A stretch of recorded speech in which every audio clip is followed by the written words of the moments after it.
Bonjour Leslie, je suis ravie de te voir aujourd'hui. Oh, moi Comment aussi, vas-tu? je suis très heureuse de te voir aussi. Je vais très bien, merci beaucoup. Je suis ravie qu'on entame enfin nos travails d'interview qui nous tient à cœur à toutes les deux, je crois, et concernant nos métiers respectifs Tout à fait, qu'on je crois exerce. que d'une manière générale, on peut dire qu'on est toutes les deux passionnées par la méditation. Exactement, tout à fait, oui. Et en fait, j'aurais voulu savoir si tu pouvais, toi, nous dire un peu qu'est-ce qui t'a amené à la méditation, à devenir coach de méditation, déjà à la méditation et ensuite pourquoi devenir coach? Qu'est-ce qui t'a amené?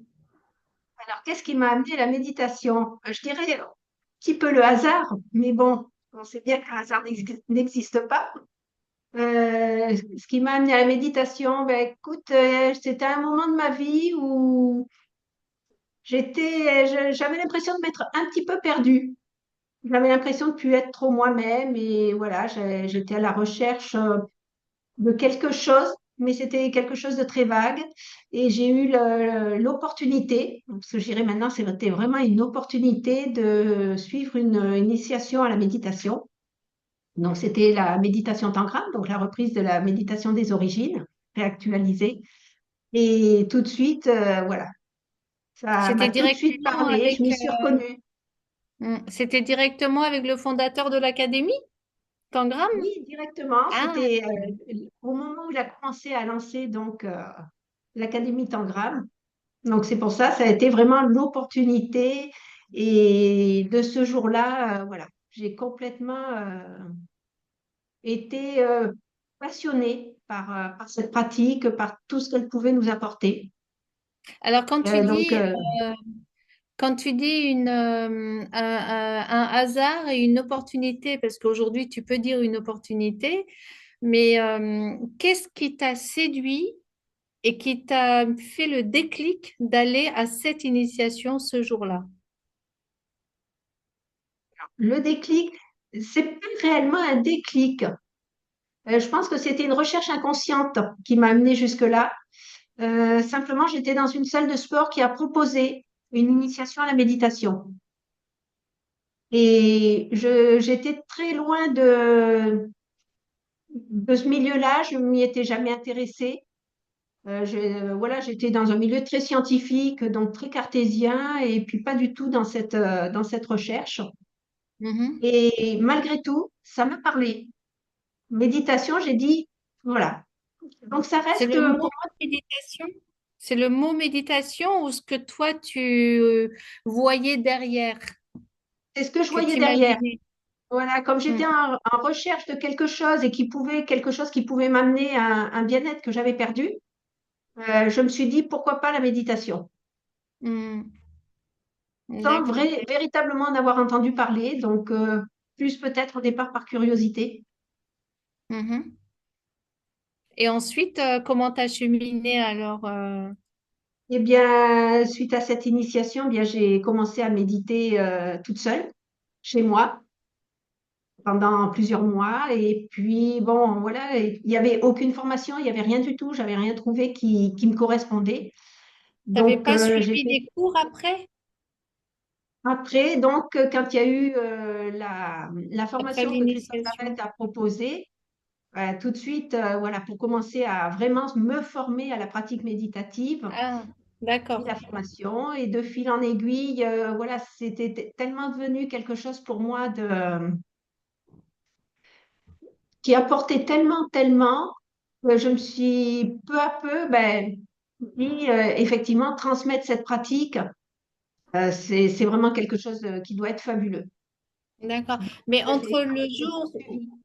oui, entre le jour où tu as fait l'initiation et le jour où tu as décidé de t'inscrire à la formation, c'est ça en fait que je voulais savoir. Qu'est-ce qui s'est passé dans ce laps de temps? Est-ce que tu as continué de prendre des cours de méditation auprès de Christophe, Laurette, ou est-ce que tu pratiquais chez toi tranquillement et que tu cheminais par toi-même, ou est-ce que tu as continué de prendre des cours? Christophe Lorette ne donnait pas de cours à cette époque-là. Donc, il n'y avait rien du tout. Donc, j'ai médité toute seule chez moi, D'accord. à partir des premiers conseils qu'il avait donnés lors de cette initiation. Mais bon, Wow. je sentais que il me manquait quelque chose. J'avais l'impression de ne pas trop savoir où j'allais. Et c'est là où après, effectivement, tous les cours, j'ai dit, il y a besoin d'avoir un support. Et puis déjà pour garder sa motivation, pour savoir où est-ce qu'on va. Est-ce qu'on médite vraiment, est-ce qu'on médite pas? On se pose mille et une questions. Et j'étais assez forte pour me poser plein de questions. Donc j'avais besoin de réponses. Et je savais pas où me tourner jusqu'à ce qu'il y ait effectivement la possibilité de suivre donc des cours. Alors, Et l'ayant là, expérimenté toi par toi-même, est-ce que tu penses que la méditation est bénéfique pour tout le monde? oui, oui, c'est bénéfique. Ça peut être bénéfique pour tout le monde à partir du moment où la personne pratique. Donc, l'objectif, c'est de méditer quotidiennement. Mais voilà, ça se fait petit à petit. Il y a tout un tas de choses qu'on peut mettre en place pour y parvenir facilement. Mais autrement, oui, c'est vraiment fait pour tout le monde. Et moi, je le vois maintenant que je donne des cours, je vois toutes les personnes qui viennent en cours, elles ont toutes, je dirais, une histoire, une histoire de vie qui est complètement différente. Elles viennent toutes pour des choses différentes. Mais enfin, voilà, la méditation leur permet vraiment d'améliorer leur qualité de vie d'une manière générale. Chacun avec ses problématiques, son histoire de vie. Donc, Hmm. et il y a pas d'âge. C'est ça aussi qui est formidable, c'est parce que ça peut être, on peut commencer à méditer à 20 ans, alors même plus jeune, hein, ça, c'est même très bien. On peut commencer, moi j'ai des personnes qui commencent à méditer, elles ont 15 ans. Donc, pour moi, c'est vraiment pour tout le monde. Hmm. Il y a pas de prérequis pour pouvoir méditer. Parce qu'il y a une posture, il y a une respiration, de là découle un état d'esprit. Donc ça, et tout ça, on l'adapte en fonction de la personne que l'on accompagne. Hmm. Donc Et c'est une pratique extraordinaire. oui. Oui. Et est-ce que toi, tu peux énumérer quelques bienfaits dont toi, tu as bénéficié et que tu en fais profiter aussi à tes élèves? Et parmi tes élèves, ce que tu observes aussi à travers cette pratique, les transformations que tu pourrais peut-être observer parmi tes élèves? Ce que tu as observé chez toi, ce que tu as observé chez les autres à Bien travers la sûr, pratique? alors, il y a plein de bienfaits. Alors on les observe effectivement d'une façon différente d'une personne à l'autre, mais il y a beaucoup, voilà, on arrive dans du lâcher prise. D'ailleurs, j'ai des élèves qui viennent encore, hein, que ça fait déjà 2, 3 ans qu'elles viennent. Et on en rigole maintenant parce que, voilà, je pense entre autres à une personne qui était vraiment pas du tout dans le lâcher prise et elle venait pour lâcher prise, pour apprendre à lâcher prise quelque part. Et elle se disait, ben, quand est-ce que je vais lâcher prise et tout. Et au fur et à mesure, voilà, ça s'est mis en place et maintenant on en rigole parce que elle se rappelle elle-même de ses débuts et du lâcher prise qui n'était absolument pas là. Et ce qui est vraiment bien, c'est que ce lâcher prise, ben, elle l'a ramené dans son quotidien. Parce que c'est pas Hmm. que le lâcher prise pendant la méditation. Donc voilà, c'est vraiment une chose, on lâche prise. Ça nous permet de mettre vraiment de la légèreté dans sa vie, dans la vie des personnes qui sont autour de nous aussi. Donc il y a Hmm. le lâcher prise, mais il y a également la confiance. Alors après, on se rend compte que tous ces bienfaits, ils sont liés les uns aux autres. Ils se Hmm. manifestent de façon différente chez les uns, chez les autres, puisque les besoins ne sont pas les mêmes. Mais voilà, on gagne vraiment en confiance, que ce soit de la confiance en soi, mais aussi de la confiance envers les autres, de la confiance envers la vie. Mhm. Voilà, on voit beaucoup plus les choses Ah, ça a sous coupé. le côté positif, on va dire. C'est pas qu'on devient complètement, on voit que des choses positives ou autres, mais vraiment, voilà, on change notre regard sur le monde. Donc ça, déjà, ça change énormément, énormément de Mhm. choses en nous aussi. Et puis on apprend à mieux se connaître. Mhm. à Oui. se relier, on va dire, à ses aspirations vraiment profondes. Des choses, des fois, qu'on a laissées de côté au fil de la vie. On s'est beaucoup occupé des autres, de notre rôle social, de notre rôle familial, etc. Et puis là, ben, on arrive à, voilà, on retourne vers soi et on s'épanouit. Et on en fait profiter tout le monde. Tout notre Mhm. entourage, on les oublie pas pour autant.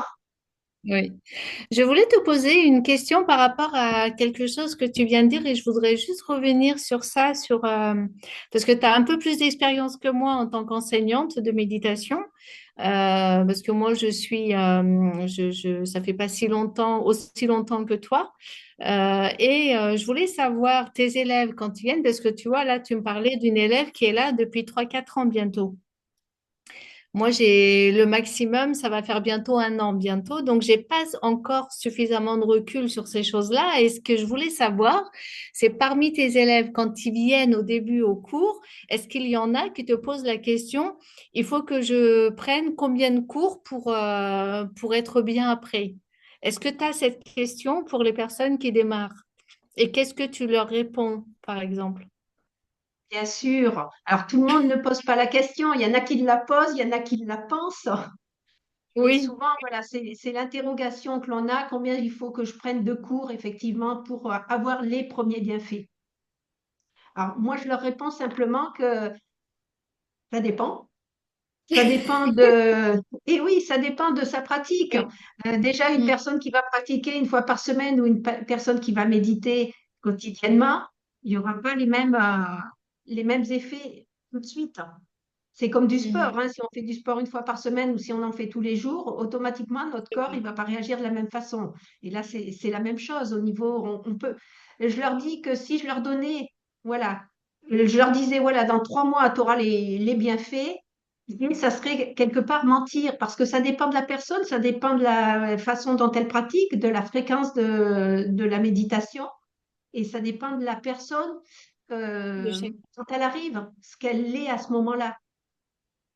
Et après, les effets, ben, ils se font au départ d'une manière tellement fine, tellement, voilà, qu'on on s'en rend pas forcément compte. Et c'est souvent les personnes extérieures qui voient les premiers changements. Oui, Et après, la personne elle-même s'en rend compte. Mais comme c'est notre état d'être en entier qui change, ben, cet état d'être, il devient tellement, voilà, il devient une nouvelle nature. Et du coup, on s'en rend pas compte.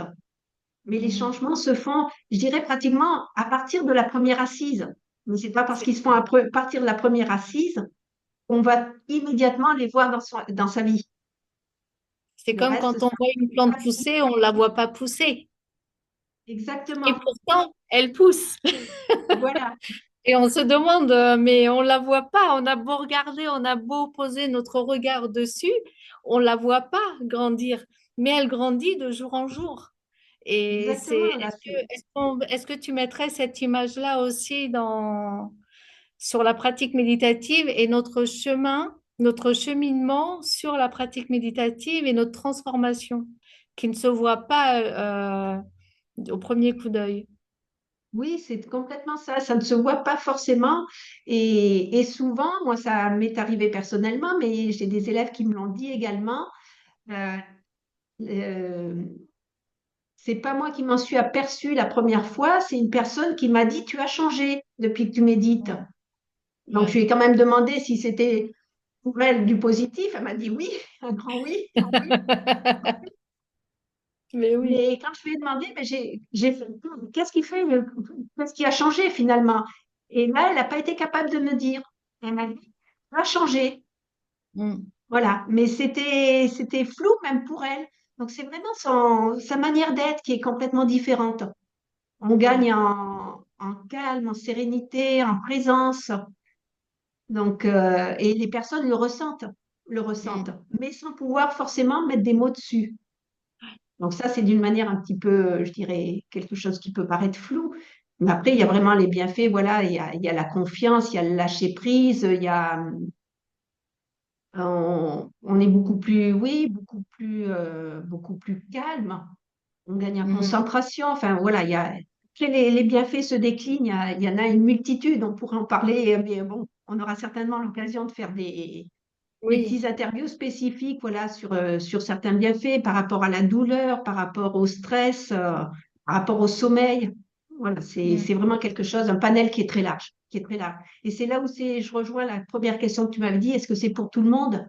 Oui, c'est pour tout le monde parce que comme le panel des bienfaits est tellement large, forcément, ça interagira avec toutes les personnes qui viendront à la Mm. méditation. Super. As-tu quelque chose à rajouter, Françoise, à tout ça, À tout ça, ben, on- qui est déjà voilà, on pourrait en parler pendant très longtemps. Donc, je dirais simplement que pour moi, la méditation, ça a été, voilà, ça a été vraiment une révélation, ça a été une transformation. mm, Et ce qui est formidable, c'est que c'est toujours d'actualité. C'est-à-dire que le changement, la transformation, tout ce qu'on retire de la pratique méditative, euh, ça nous accompagne tout le temps dans mhm. notre vie et ça nous accompagne de plus en plus dans chaque instant du quotidien. Donc, Donc je la dirais, bah, méditation, elle est écoutez, pour tout le monde. voilà. Je dirais, et puis pour les personnes qui nous écoutent, ben, si vous avez encore des doutes, si vous ne savez pas trop, ben, essayez d'aller faire une initiation à la méditation des origines, et vous expérimenterez par vous-même, parce qu'il n'y a que comme ça qu'on peut réellement se rendre compte de ce qu'est la méditation et de ce qu'elle peut nous apporter. Le pire qui puisse gagner, c'est une graine, une belle graine. Exactement, exactement. Qui un jour ou l'autre fleurira. Oui, elle germera.